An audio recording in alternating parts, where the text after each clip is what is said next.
So this video shares with you how to export the analysis that you have obtained from Ladybug in Rhino Grasshopper to Illustrator in a high-res format, high resolution format. Okay, so to do that, firstly, we have to navigate and make sure you have your named views turned on in your sidebar. So click this and you will see this camera sign. And now what we want to do is in our perspective view, right click, and I want to set a nice view that I like, a nice isometric view. So let's see, maybe southwest. Does this do justice? No, kind of. Okay, yes, it's fine. So I can see my text of the diagram here. But the case in question should be here. Okay, kind of like this, so that it fills up everything correctly. Now what I'm going to do is I'm going to right click and I will go to um, Arctic view. Okay, so this is nice. And I'm going to first switch off my grasshopper like so. So this is switched off.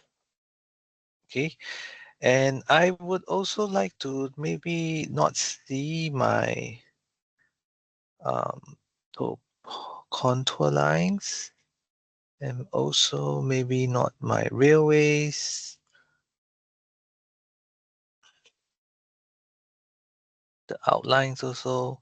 Yeah, I think this is nice enough. Let me see.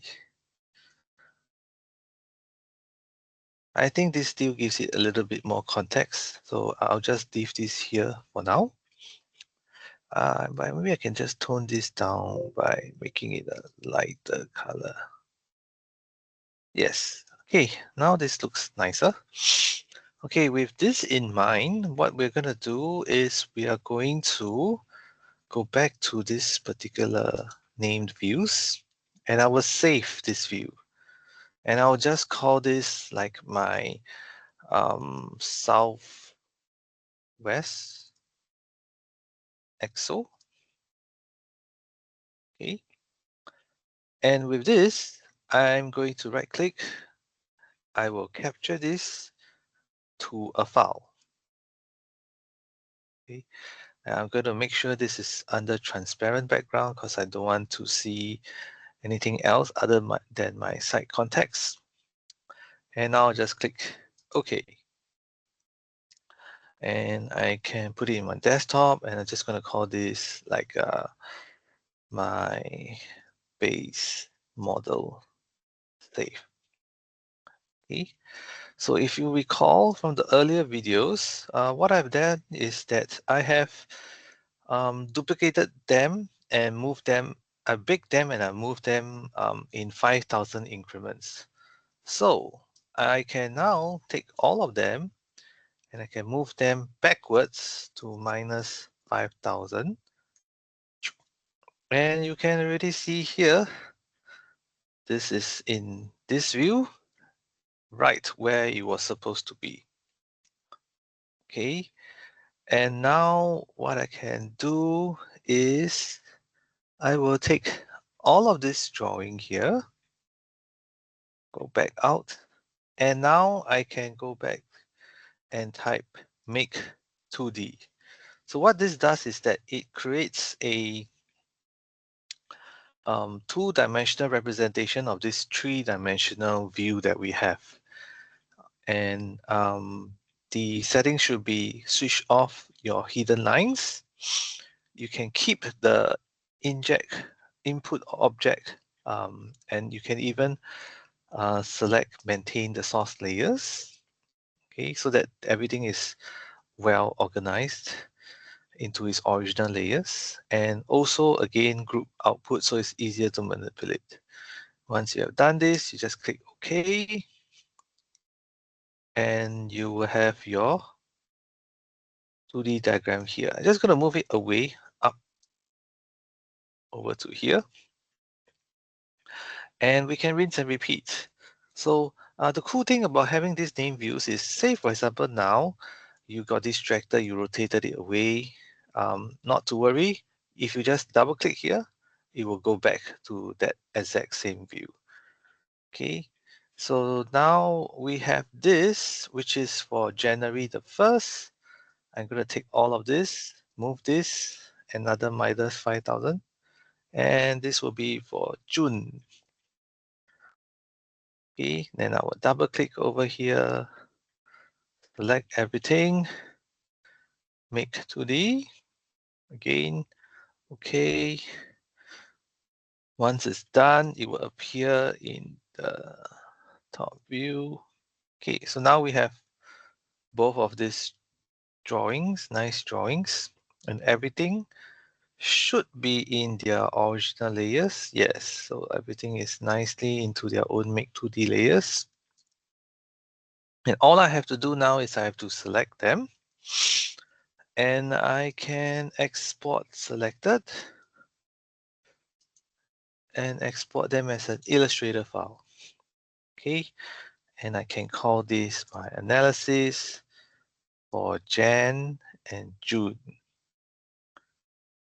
Okay, make sure that you do it as CMYK because this is not to scale, so it doesn't matter. You just put it as a snapshot of current view and click OK.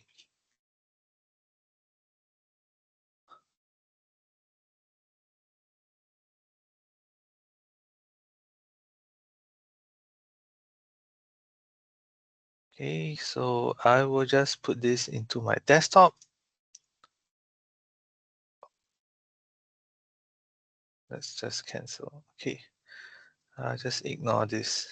Okay, so now I'll just create a new Illustrator file and let's make it in A3.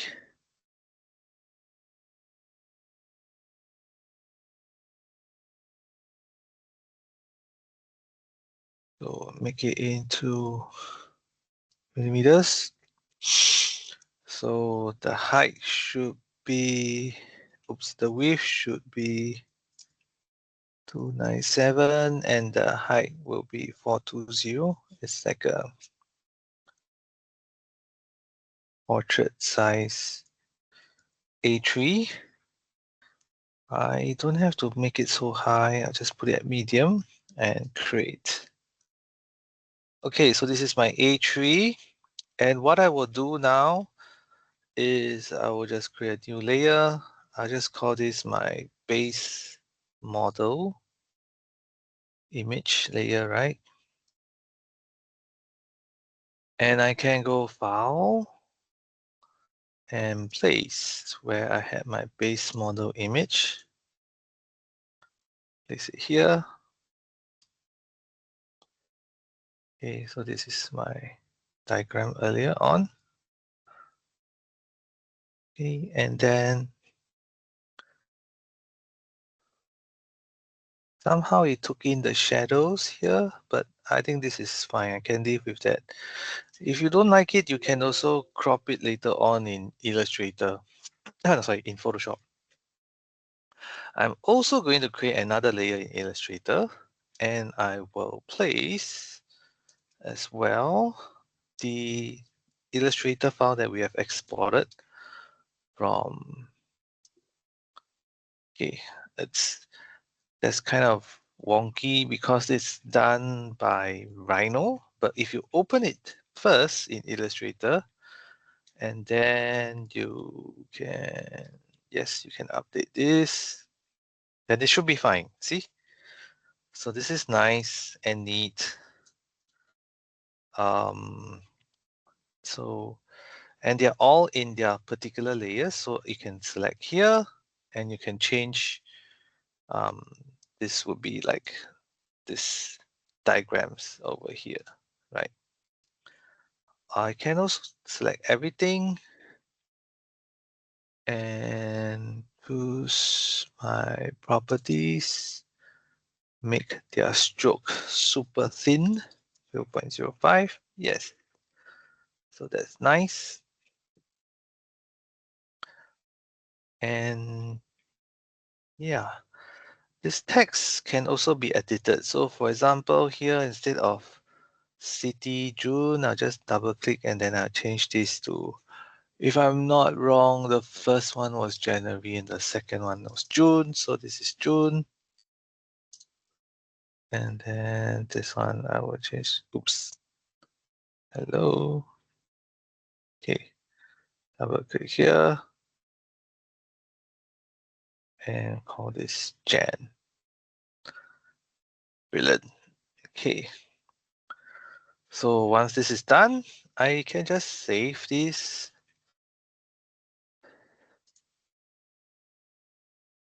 Okay, just save it as the converted version. Okay. And now I can go back here into my layers, and this will be my analysis. And I can place this diagram now because it's saved properly. Yep, there you have it. And I can scale it up accordingly.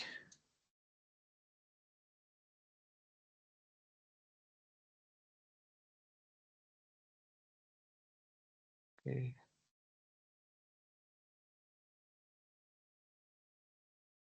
So that it goes over the image that we have. Yep.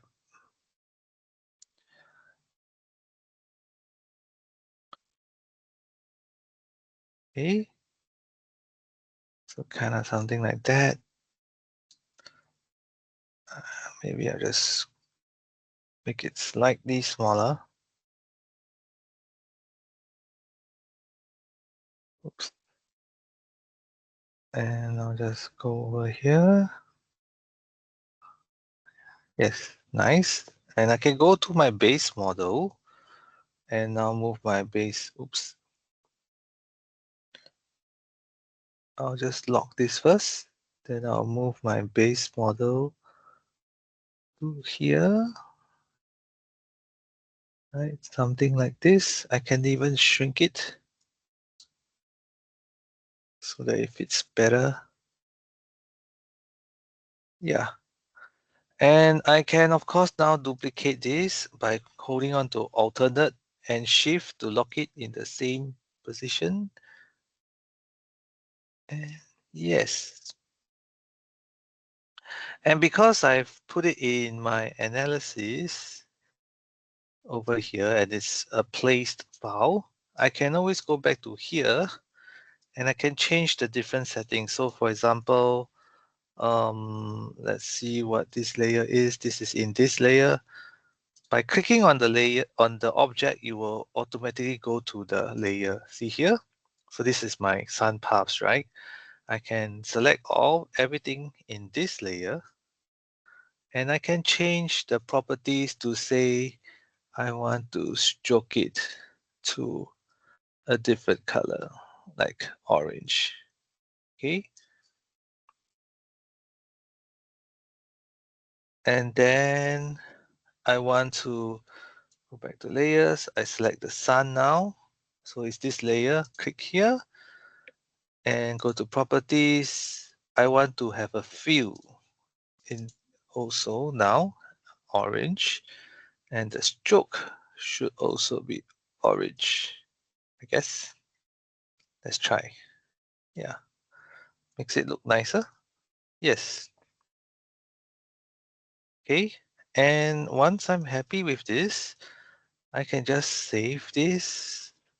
And when I go back to here, um, when I select, it's modified.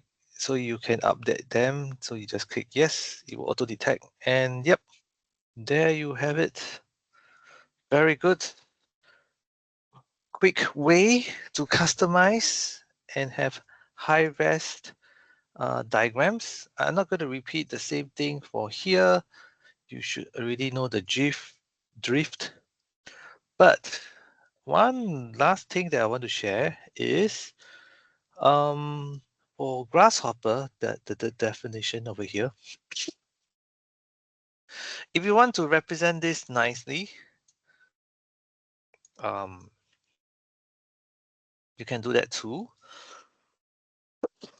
And to do that, you can just select your definition. Oh, okay, you don't select the definition, because if you do select your definition, it will export it as a green, as what you see on the screen. So if you're happy with this definition, then you can just go to File and then Export High-Res Image. Okay, and name your image file. I will just call this maybe my GH definition, and no background.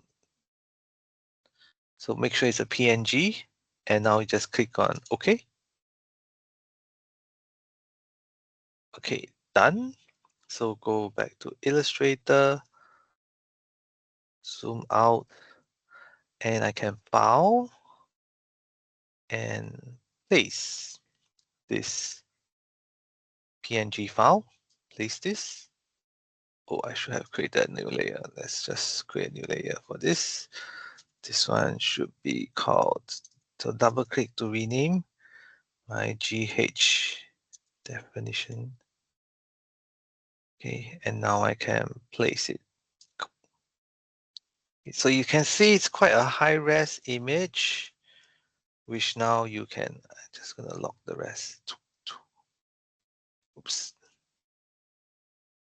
Which you can then now, oh, I didn't do this correctly. Okay, so this here, I'm going to cut it, Control X, lock this, and then I will paste it here, Control V. Okay, so now it's in the correct layer, and I can distort this. So if you hold on to Shift, it will scale it proportionally. Yes, very nice. So now I have the definition here, and yeah, that's essentially it. You can do other settings that you want, put in your labels. Here, there's this empty layer here. I can create a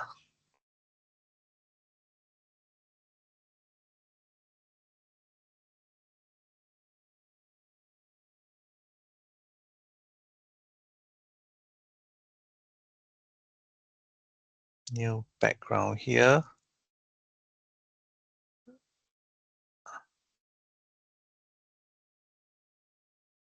And change this.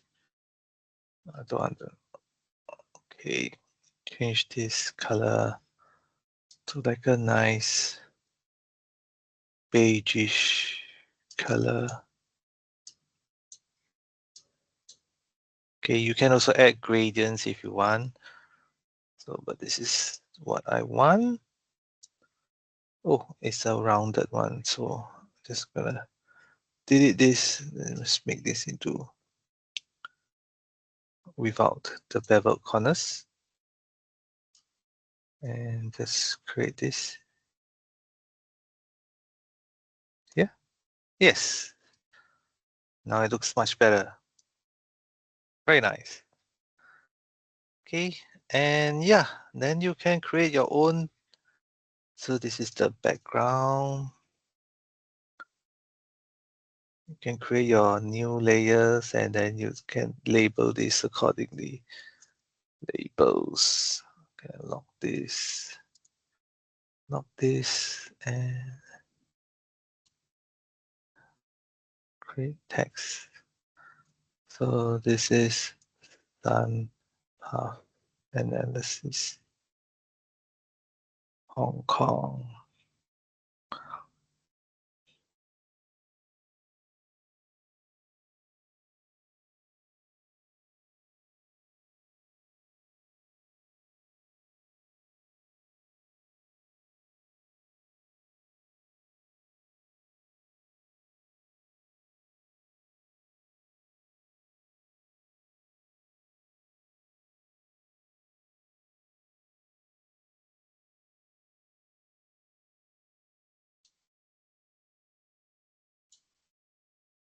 Nice.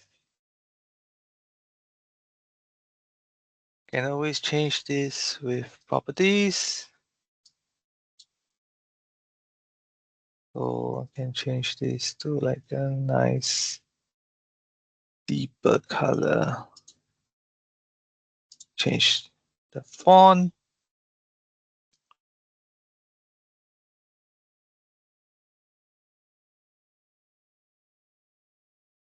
Change to bold. Nice. Yep. So you can fix the rest. Up to you. Do your own customization. But this is a very quick and high-res way to create your analysis diagrams. Okay, so that's all for today.